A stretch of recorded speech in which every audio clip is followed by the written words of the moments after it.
Good morning everyone. I am Dr. Devendra Deshmukh from the Department of Microbiology, and we are back again with the 5th semester topic of microbial metabolism.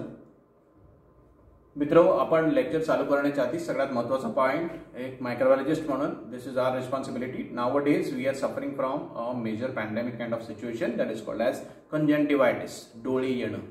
Okay, so this method by which the reaction of the eyes is taking place, so we have to be a little bit careful. थोडीशी care आपण करणं आवश्यक आहे, कारण होणार काहीच नाही त्याच्यामध्ये. जसं कोरोनाचा आपण ज्यावेळेस एकदम दहशतमध्ये होतो तशातला हा प्रकार नाही. It can happen to anybody, पण ॲज अ मायक्रोबायोलॉजिस्ट म्हणून आपण काही उपाय त्याच्यावरती केले पाहिजे, काही आपण प्रिकॉशन्स त्याच्यावरती घेतले पाहिजे. तेच तुम्हाला सांगतोय मी. बिकॉज मायक्रोबायोलॉजिस्ट हे एक सोसायटीचा आवाज असतो. म्हणजे काय की यांना बरोबर माहिती असतं की बाबा या सिच्युएशन मध्ये काय केलं जायला पाहिजे किंवा काय आपण प्रिकॉशन्स घेतली गेली पाहिजे. डोळे येणं हा एक very basic kind of thing, त्याच्यामध्ये काही नाही. पण हा जो काही प्रकार आत्ताचा आहे, this is a viral infection that is taking place. आणि त्या व्हायरल इन्फेक्शन मध्ये सगळ्यात मेजर पॉइंट असा आहे की ॲडिनो व्हायरस फॅमिलीचा हा व्हायरस आहे, ज्याच्यामुळे हे इन्फेक्शन सगळीकडे स्प्रेड होते. स्प्रेडिंग कशामुळे होत आहे? तर स्प्रेडिंग आपल्या कॉन्टॅक्ट्समुळे होत आहे. याला कदाचित मी कोणाकडे जाऊन शेक हँड करतो आणि त्या शेक हँड करायच्या आधी त्यांनी स्वतःच्या डोळ्याला हात लावलेले असतात. ते हाताचे जर्म्स आपल्या याच्यावरती, ते व्हायरस आपल्या हातावरती डिपॉझिट होतात. अनावधानानं आपल्याकडनं पण डोळ्याला हात लावला जातो आणि the infection would take place to that particular person as well. So the best possible option is काय, तर आपण ते कोरोनाच्या काळामध्ये जे कोपऱ्यामध्ये ठेवलेले सॅनिटायझर्स आहेत ते प्लीज बाहेर काढा आणि ते सॅनिटायझर्स आपण परत एकदा हातावरती घ्यायला सुरुवात करा. स्वच्छ हात त्याच्याने धुतले गेले पाहिजे त्या सॅनिटायझर्सने, जेणेकरून आपल्याला will be able to work out in a very proper. हे प्रॉपरली आपण जर करता आलं आपल्याला, it will be more better for us to understand. Correct. ते काही प्रिकॉशन्स आहेत. अँटीबायोटिक जनरली टाकू नका, कारण व्हायरल इन्फेक्शन आहे. ITS म्हणून एक छोटासा साधा ड्रॉप येतो, तो ड्रॉप जरी आपण टाकला तरी आपले डोळे स्वच्छ होतात. करेक्ट. आपल्या घरच्यांना आपण हे सगळे समजून सांगा ॲज अ मायक्रोबायोलॉजिस्ट. प्लस सोसायटीमध्ये जिथेही आपण कुठे राहता, जवळपास जो काही एरिया असेल त्या एरियामध्ये एवढी जनजागृती करा, जेणेकरून एक मायक्रोबायोलॉजिस्ट म्हणून आपला एक रोल तिथे समाजामध्ये हा असला पाहिजे. करेक्ट. ना will start with today's lectures of, this is the first lecture for semester 5th. सगळे छान चांगल्या मार्कांनी पास झालेले आहेत. I know basic of enzyme catalyse reaction आपण याच्यामध्ये शिकणार आहोत, आणि जसं जसं सिलेबस वाढत जाईल तसं आपण will try to work it out. Okay, fine. Now enzymes and catalyst. Catalyst हा शब्द आपण 12वी पासून 11वी पासून बघत असतो. केमिस्ट्रीमध्ये हा शब्द बघितलेला आहे की anything which by its mere presence affects the rate of reaction without undergoing any chemical change itself is called as a catalyst. Correct.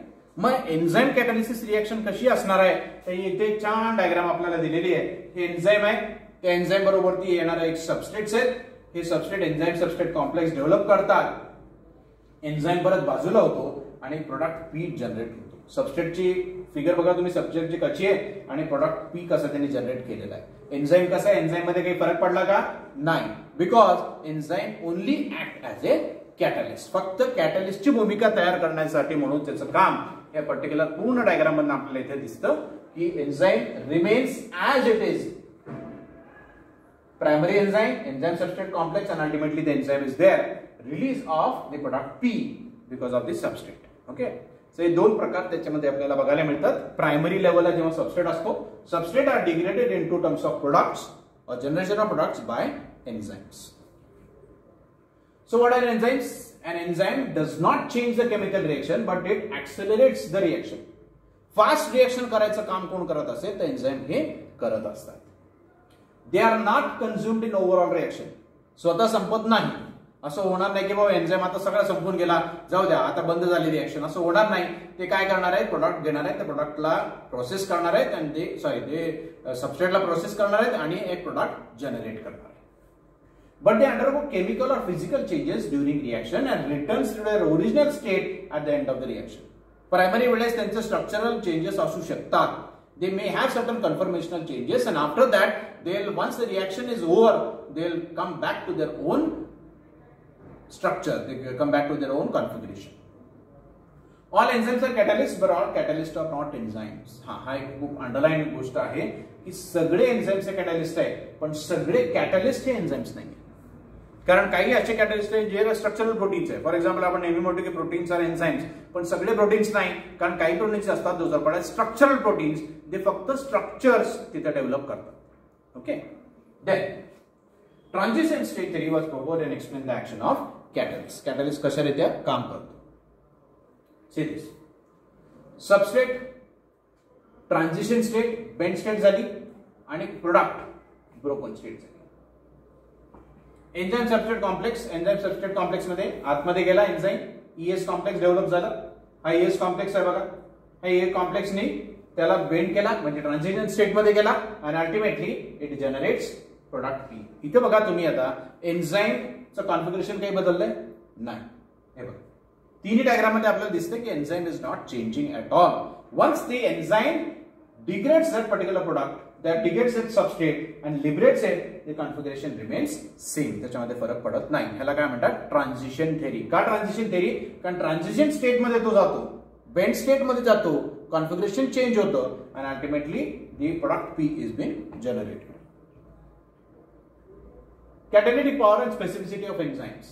These both qualities attribute two distinct but related points. Rearrangement of covalent bonds during enzyme catalyzed reactions. Non-covalent interaction between the enzymes and substrate. आता विषय असा आहे की enzymes हे working त्यांचं कशा प्रकारे करतात किंवा एखाद्या सबस्ट्रेट वरती तो ऍड करतो तेव्हा काय करतो तर रिअरेंजमेंट ऑफ कोव्हॅलेंट बॉन्ड्स एका यदाकदाचित त्याचं कॉन्फिगरेशन चेंज करून त्या सबस्ट्रेटला होल्ड करून ठेवायचं काम because of this covalent bonding may take place. Non covalent interaction पण त्याच्यामध्ये असतात and enzyme substrate interaction is binding energy delta GB and source of free energy used to enzyme to lower activation energy. Two fundamentals. Free energy released in the form of weak bonds and interaction between enzyme and substrate contributes to specificity as well. आता एक गोष्ट लक्षात घ्या की enzyme substrate complex आपण ही जी पहिली स्टार्टिंगची जी figure बघितली, समजा ही फिगर, आता एन्झाइम सबस्ट्रेट कॉम्प्लेक्स इथे डेव्हलप झालेलं आहे आणि एन्झाइम सबस्ट्रेट कॉम्प्लेक्स मध्ये हे जे काही बॉन्डिंग असणार आहे त्या एन्झाइमचं त्याच्या सबस्ट्रेट बरोबरचं हे बॉन्डिंग जर खूप पक्क झालं एकदम, इट्स व्हेरी टाइट, तर the enzyme will not be functional to degrade its substrate into product. ते सोडणारच नाही त्या प्रोडक्ट त्या सबस्ट्रेटला. They will not degrade that particular substrate into product. म्हणून ही जी काही इंटरॅक्शन असणार आहे these interaction are relevantly with the help of weak bondings. का वीक बॉन्डिंग? जेणेकरून त्याचं कन्व्हर्जन जेव्हा तो प्रोडक्ट मध्ये करतोय तेव्हा it has to release that product. Product release नाही झाला तर एन्झाइमचा उपयोग काय? Therefore the most important part is की the enzyme has to be have an interaction with that particular substrate in a very weak manner. Reaction specificity. The binding energy that provides energy for catalysis also gives an enzyme its specificity, the ability to discriminate between a substrate and a competing molecule. आता specificity असलीच पाहिजे. का specificity? कोणतेही enzyme कोणत्याही सबस्ट्रेटवर react करणार नाही. One point. It has to be very specific in every terms.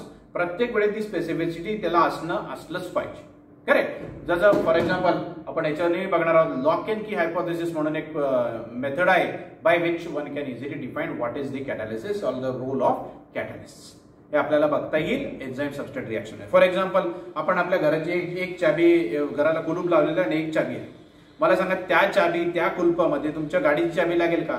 तुमच्या मोटरसायकलची चाबी, स्कूटीची चाबी लागेल का? नहीं लगना, because it is very specific. हर ताले को उसकी पर्टिकुलर चाबी होनी चाहिए. Because of that only the opening of the what we can say the lock can be easily done. त्याला लॉक अँड की हायपोथेसिस असं म्हणून एन्झाइम सबस्ट्रेट रिएक्शन मध्ये म्हटलं जातं. Means every enzyme is specific towards its substrate. Substrate specificity असलीच पाहिजे, त्याशिवाय कॅटॅलिसिस reaction ही होणार नाही.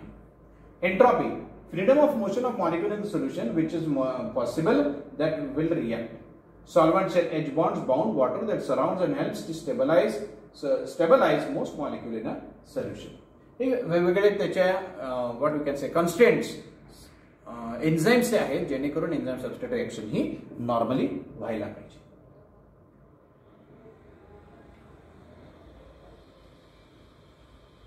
Fine. Now see this, one of the example that they have taken, lactose, correct? याच्यामध्ये लॅक्टेज नावाचं एन्झाइम आहे, लॅक्टोजची डिग्रेड केलं and it has divided it into two product called glucose and galactose. Enzyme substrate रिएक्शनचं सगळ्यात सोपं एक्झाम्पल आहे. Lactose वरती लॅकेज नावाचं एन्झाइम आहे. Lactase will act on lactose and it will degrade that substrate into two products glucose and galactose. याला काय लागणार आहे, ऍक्टिव्हेशन एनर्जी ऑफ एन्झाइम कशी असते ही इथं स्पेसिफिसिटी इथे दिलेली आहे. एन्झाइम सबस्ट्रेट कॉम्प्लेक्स डेव्हलप झालं की ultimately activation energy is very high.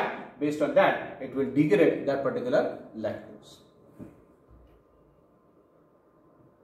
Okay, so we will deal this part in more greater way. हा सगळ्यात बेसिक कॉन्सेप्ट होता आजच्या याचा की या लेवलवरती कशारित्या आपण वर्कआउट करू शकतो. Correct. So this is very first lecture for today. Tomorrow we'll start with a very new fresh topic in terms of enzymes. So concentrate. Third year चा वर्ष आहे, most important part. Thank you.